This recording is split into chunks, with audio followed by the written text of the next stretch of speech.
Hey guys, welcome back to another interesting video of How to Guide. In this video, I am going to show you how can you fix rate limit issue in Twitter. So without any further ado, let's dive right into this exciting video.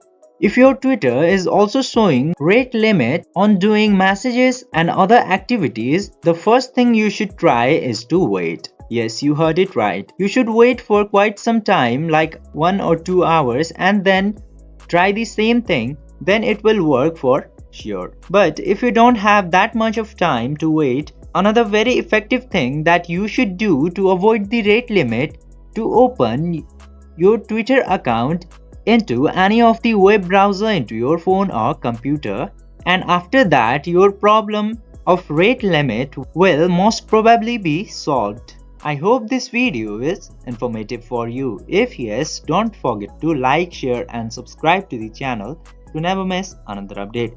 Thank you for watching the video.